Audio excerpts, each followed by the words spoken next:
up, guys? It's your boy, Barca Boy 103. Today we're going to be doing the match preview for Villarreal versus Barcelona in La Liga. The third match of the season comes again in the league, where Barcelona need to pick up more comfortable victories to push, of course, to the top of the league table. And we have now our most difficult opponent of the season so far, Villarreal, one of the top teams in the league, and of course it is away from home as well, so that just makes it double times more difficult than it already was. Before we get into it, make sure you guys smash that like button down below. Let's try to get to 200 likes in this video. Be very much appreciated. Also, if you're new, make sure to subscribe down below if you haven't already, and let's get into it. Kickoff time for this match will be taking place at 5:30 p.m. local time. So we do have the earlier kickoff tomorrow in La Liga, and this match will be taking place at the Estadio de la Ceràmica, which of course is the home of Villarreal, and the referee for this match has also been confirmed as well. On the pitch, it will be Alejandro Hernandez, and on the VR, it will be Valentin Gomez. Let's start off by taking a look at the league table, where Barcelona currently live table sit in 6th place in La Liga, gets in Conference League on 4 points after playing 2 matches. We do have 1 win and 1 draw. Top of the table is Real Madrid, who have played 3 matches and have 3 wins out of 3. Funny enough, Real Madrid were put on the Friday kickoff yesterday, and they did just beat Celta Vigo 1-0. Again, your typical robbery stuff. They score, wasn't allowed, dodgy penalty, this and that. But of course, Real Madrid end up winning away to Celta Vigo. Against Celta Vigo, they play like Celta Vigo, but against us, Celta Vigo play like prime Ajax. It's ridiculous. Anyway, so Barcelona still, near the top of the table. We do have Vallecano and Valencia, who could be top before us because there are 2 wins out of 2. I believe, though, Real Vallecano do have a difficult opponent this weekend. They do face Atletico Madrid, but they are at home, so that will be a very, very big matchup. Of course, Atletico Madrid needs to be more top of the table, but Real Vallecano already in that spot, so we can expect some points being dropped there. So theoretically speaking, if things go our way, we could be second if we win tomorrow, and of course other results are in our favor. So big game for Barcelona again. Right now, if we do win, we're only 2 points behind Real Madrid. No problem whatsoever. So very, very early on. But again, we're still, top half of the table, which is good. Our opponents, Villarreal, of course, you can see them. They are 10th place in La Liga. They played 2 matches, 1 win, 1 loss on 3 points. So very, very early to judge the league table as things currently stand, but Barcelona should be in that top 4 section by the end of this weekend, of course, if they pick up a victory. Let's now take a look at our opponents in Villarreal. Of course, Villarreal are one of the best teams in the league on paper. They've been doing very well over the past few years, but the last time we did face them last season was a 1-0 win for Barcelona, and it was away at the Estadio de la Ceràmica, and it was a Pedri goal in the 18th minute that secured all 3 points for Barcelona. Now, if you look at the formation and the personnel in this match, we can see something very similar tomorrow. Of course, apart from Quique Setien, everyone is still a Barcelona players, and of course Araujo and Pedri are injured. So if you just take away 3 personnels, you're on course for the exact same lineup. Of course, if you remember this match, it was very, very difficult, but it was a defensive performance from Barcelona. We had Araujo putting in last tackles. Villarreal had a few chances. Ter Stegen made some saves, but of course, in those advanced positions as well, Barcelona did miss a few chances as well. So it's a very even game, you could say, but in the end, Barcelona walked away with all 3 points. Now, take a look at Villarreal's last 5 matches in all competition. In their last match, they beat Real Mallorca 1-0. They lost to Betis 2-1. They lost to Newcastle 4-0 in preseason. Drew with Nice 1-1 in preseason, and lost to Sporting 3-0 in preseason. Of course, we don't care about preseason, so let's analyze their last 2 matches in La Liga. Their first match of the season was at home at the Ceràmica, and they did lose 2-1 to Real Betis. Of course, on paper, a very, very even matchup, but Betis did win with a 95th minute goal from William Jose. So you could say they nicked it at the end, but still very, very even matchup throughout the game. You can see their lineup and formation, of course, 4-3-3. You have the likes of, Alex Benya, who we have been linked with a lot during the summer. They actually signed Alex Sorloth from Real Sociedad. Big sign for them. Of course, their captain, Jordan Moreno in that team. Daniel Parejo, who's linked a lot with Barcelona as well. Juan Foyth, who to this day is still linked with Barcelona as well. Jorge Cuenca, former Barcelona player as well. So very, very strong team on paper, but in the end, you could say Betis got lucky in the end and ended up taking it. But their last match, of course, last weekend was an away win against Mallorca. Only 1-0, just winning 1-0. This should be a comfortable win for Villarreal, but they ended up struggling. Again, similar team and similar formation as well. Few tweaks here and there by their coach Quique Setien, of course, former Barcelona manager as well. So this was a very difficult win for them, but they got over the line. They played very, very strong defensively. I believe it was a corner kick that Jordan Moreno scored from, and then they picked up their first points of the season. So overall, final thoughts on Villarreal. Look, they're a very, very strong side, and they're very well managed by their manager Quique Setien, who was actually the Barcelona manager when I started my journey on YouTube. Of course, he knows the club. When he was appointed as a manager last season, he's done very well last season. But something to take note of Villarreal that I haven't talked about yet, their squad has gotten weaker since the summer. Let's quickly take a look at this. So you have their incoming signings. I think Sorloth signing him from RB Leipzig. Fantastic deal. Of course, he was on loan last season with Sociedad, did damage. They signed Ben Diaz from Blackburn. I think he was on a free transfer. They brought in Denis Suarez on a free transfer. Of course, they signed from Barcelona on a free transfer, Elias Akumac. Apart from that, there's nothing else. They've signed, you could say, 2 players for their team, and then one on the bench for Suarez and one for the future in Akumac. But if you look at the players who they let go, that's where the question comes in. Nicolas Jackson gone, Pau Torres gone, Samuel Chukwueze gone, Danjuma out on loan, Mojica out on loan as well. Lo Celso back returns to his club. Victor Iborra, he's now gone to Olympiacos on a free transfer. So on paper, Villarreal have gotten weaker, but again, you cannot distract that from the fact they're still a quality side and they still can make damage to Barcelona at home. It's going to be difficult, but for Barcelona, it is a very simple game to win.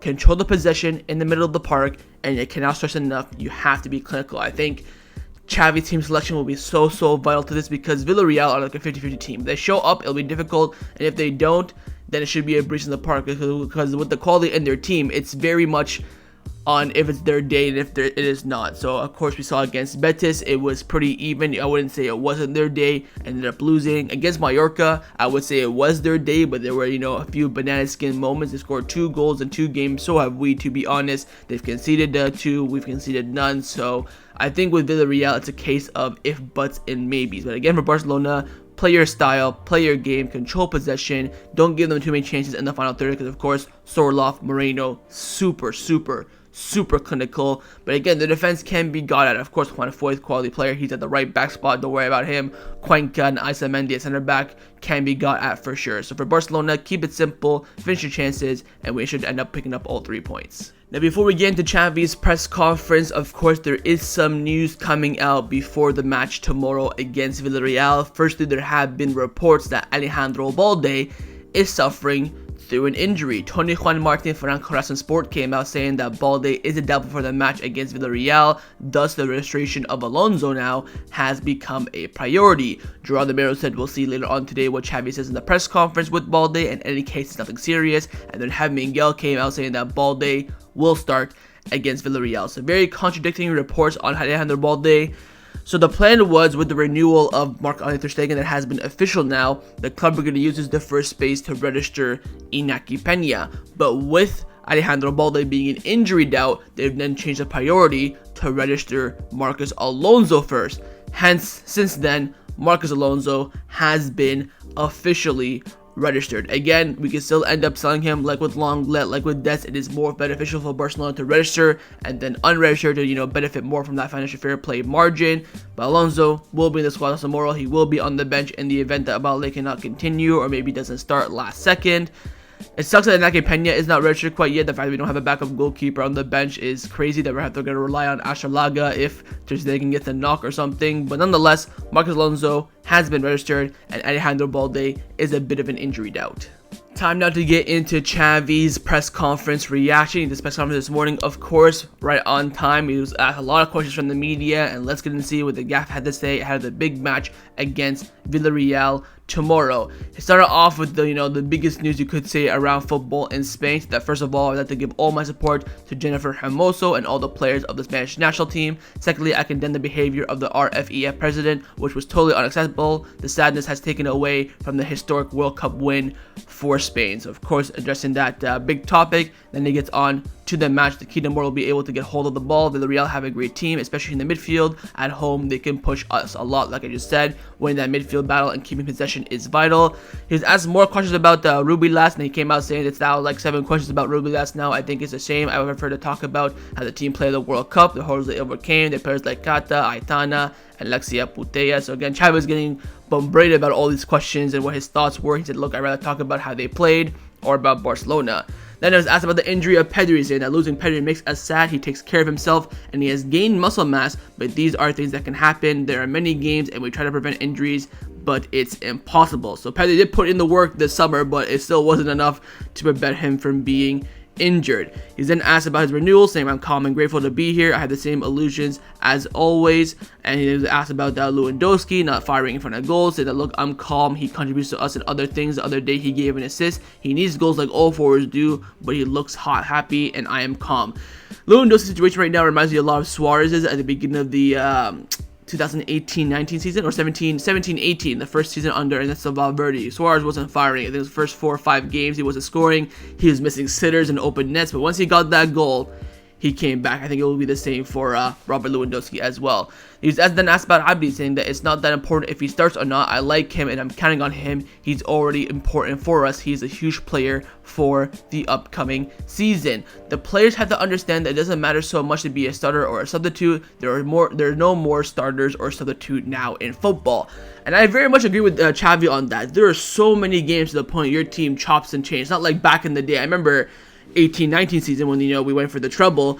We played like the same lineup week in, week out. Then we only rotated for the Copa del Rey, maybe a Champions League group game, because the games were so spaced out that you could play your best players. And that's why the benches weren't as good as they are today. The fact there's so many games, you play midweek, weekend, constantly, players cannot play that amount of games, and that's why there's always rotation, tweaks, and tinkers in the lineup. So I do understand what Xavi's trying to say, and I do agree with him in that sense. Then he's asked about the injury news on Alejandro Balde, and Xavi has said that Balde is fine and he is available for tomorrow's match. Hopefully that is the case. Then again, asked on his renewal, say that everything's in progress. When there is news, we will communicate it. Everything is quiet and in perfect harmony. There won't be any kind of problem. Again, Xavi should be renewing his contract once the transfer window ends. Then asked on Kounde, saying I spoke with Kounde, he knows where he has to be in the team, needs him, he has everything, and he's a leader. He was a spectacular signing. Our best player this season so far, Kounde. He's been so vital for us. Without him, I think we'd probably be bottom of the league table. Then asked about the controversy around the referees, saying that since the dressing room now are open, the conversation in the VAR room should be transparent as well. I would like to hear from the referees. Could not agree more. Of course, now cameras are in the locker room. We can hear what the players say, what Xavi says. Of course, it won't be released, but the cameras are there and they should be able to communicate to us what they're saying in the VAR room. And finally, Xavi was asked on Ferran Torres, and the Ferran Torres was important the other day, playing 10 minutes, and he was an example. And it's how he trains, he works and prepares when the game needs him. He must be at the service of the team at all times. And that concluded Xavi's press conference reaction to the match against Villarreal tomorrow.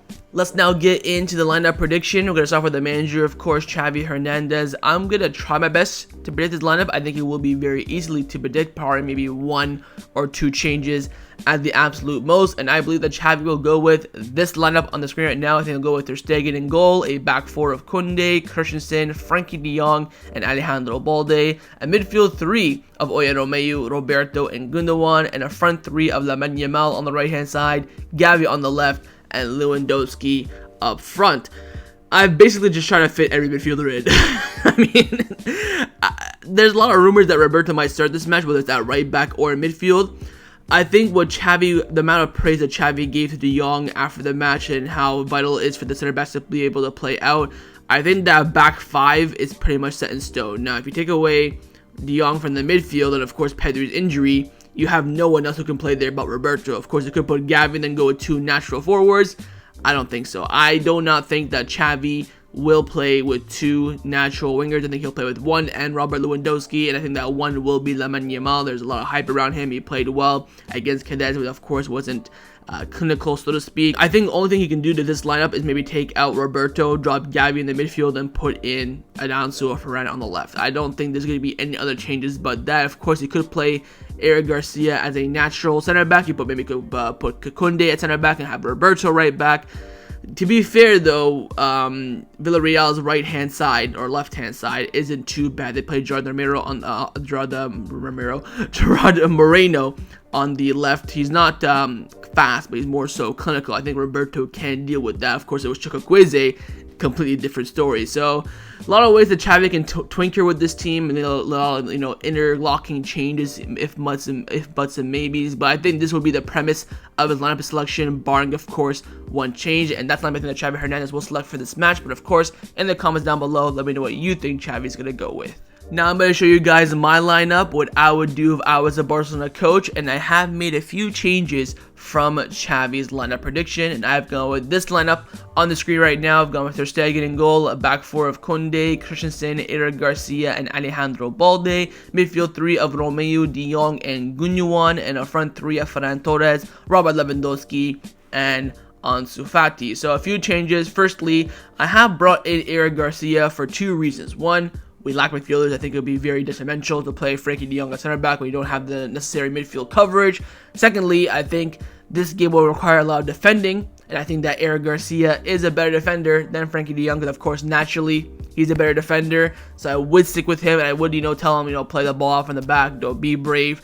Rest of the defense pretty much sorted. Midfield 3, I think that's very balanced, very strong. And of course, with the front line, I have gone with 2 natural wingers. And the big question is, I do not have Gavi starting this match, which Gavi, when he doesn't start, he gets upset. With Gavi, I think he will be so impactful off the bench in this game. I think he will be more impactful than starting. I think Gundogan, De Jong, Romeo is a more balanced midfield. You could probably put in Gavi in that midfield, but you can't drop Gundogan, brilliant against Cadiz, and you can't drop De Jong, who was man of the match against Cadiz. There's no room for him. I think if they had maybe average performances, you could maybe make that risk. And of course, Romeo, you cannot drop him. He's, irreplaceable at the moment. So big, risk there for me not playing Gavi. But I think this lineup, very balanced, very strong. It can definitely get the job done against Villarreal. And that's the lineup I have selected for this match. But of course, in the comments down below, let me know if you'd rather pick my lineup or Xavi's lineup. Time now for my score prediction. What do I believe the result will be in this match? I am absolutely bricking it. I have gone Barcelona drawing this match 1-1. Look, I'm not too confident. I think this is, the past 2 games in Barcelona show that it's been a difficult start to the season, and the team style of play and positional sense and team selection have really gone against us. For me, it comes down to how and what Xavi decides on the day. I think if he picks that 4 midfield, I think he will do, and plays De Jong at center back and Gavi on the left, I think it will be a tough day of the offense. I think he plays 2 natural wingers. I think we're back in it. I think this is a team Villarreal that can be got at, and they're not playing their traditional 4-4-2, but more so 4-3-3, so they're a bit more open. But the occasion, the atmosphere, the team selection not being on form, I think if Villarreal score first, we're on toast. I think we lose. I think if we get the goal first, it could end up being a draw. But again, I think if Xavi picks 2 wingers, I believe in the win. But right now, I'm being very conservative. It's a very big match, a very big moment for Barcelona. Of course, Real Madrid won on Friday, puts pressure on us to win.